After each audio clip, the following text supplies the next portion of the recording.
Start అయిపోయింది. Hi అండి. Tension వచ్చేసి ధరిస్తే. హాయ్ అండి, అందరికీ వెరీ గుడ్ ఈవినింగ్. మృత్యుంజయ టీంని సపోర్ట్ చేయడానికి వచ్చిన మీడియా వారందరికీ, అలాగే సినిమా లవర్స్ అందరికీ థ్యాంక్ యూ సో మచ్. ఈ సినిమా ప్రొడ్యూసర్స్ సందీప్ అన్న, రమ్య గారు, వినయ్ గారు, వీళ్ళందరూ కూడా కంటెంట్ నమ్మి కంప్లీట్ ఫ్రీడమ్ ఇచ్చారు మాకు. Thank you so much. అలాగే ఇంకా ముఖ్యంగా మనకి లైఫ్ లాంగ్ గుర్తుండే అమృతం సిరీస్ తీసిన గున్నం గంగరాజు గారికి అందరికీ thank you for opportunity. Next మా డైరెక్టర్ ఉషాంషా కిరణ్, చాలా మంచి రైటరు. ఇందాక మీరు చెప్పినట్టు నానక ప్రేమతో, పుష్ప చాలా సినిమాలు తీశారు. అతని నుంచి వచ్చిన ఒక మంచి కంటెంట్.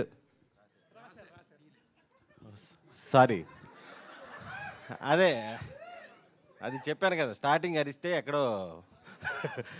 చాలా సినిమాలకి మంచి రైటరు, అతని నుంచి వచ్చే మొదటి కంటెంట్ అన్నాను కదా ఇందాక. ఓకే.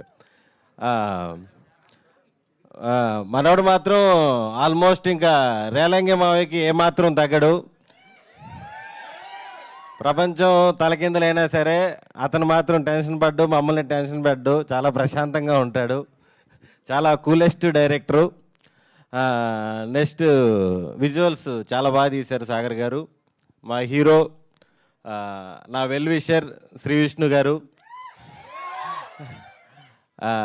నాకు ఈ అవకాశం ఇచ్చినందుకు చాలా థ్యాంక్స్.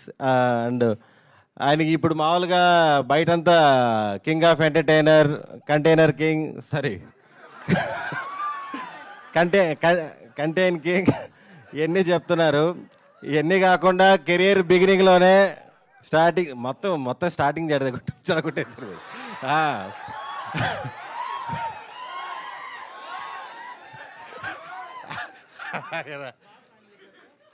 ఇది ఫ్లోలో మాట్లాడేది కాదు, అనుకొని వచ్చినట్టే మీరు అనేటప్పుడు మీరు ప్లాన్ చేసి వచ్చారంటున్నారు. అంతే మరి, ప్లాన్ మొత్తం. లేకపోతే ఫ్లోలో ఎలా వస్తాయి అన్ని, ఎంత పేర్లే గుర్తుండవు. శ్రీ విష్ణు గారు ఇప్పుడే కాదు, కెరీర్ స్టార్ట్ చేసినప్పుడు కూడా చాలా మంచి కాన్సెప్ట్లు, డిఫరెంట్ కాన్సెప్ట్లు చాలా చేశారు. అప్పట్లో ఒకడు ఉండేవాడు అవ్వచ్చు, బ్రోచేవారు అవ్వచ్చు, తిప్పరా మిస్సం, నీది నాది ఒకే కథ. ఈ మధ్య కాలంలో ఆయన చేసే జోనర్లు అన్నిట్లో కల్లా ఇది డిఫరెంట్ జోనర్. ఇది కంప్లీట్ క్రైమ్ థ్రిల్లర్, ఫుల్ ఇంటెన్స్తో ఉంటుంది. ఖచ్చితంగా ఈ సినిమా మీకు నచ్చుతుందని మనస్ఫూర్తిగా కోరుకుంటున్నాను. థ్యాంక్ యూ సుదర్శన్ గారు. ఇప్పటివరకు అయితే టీజర్లో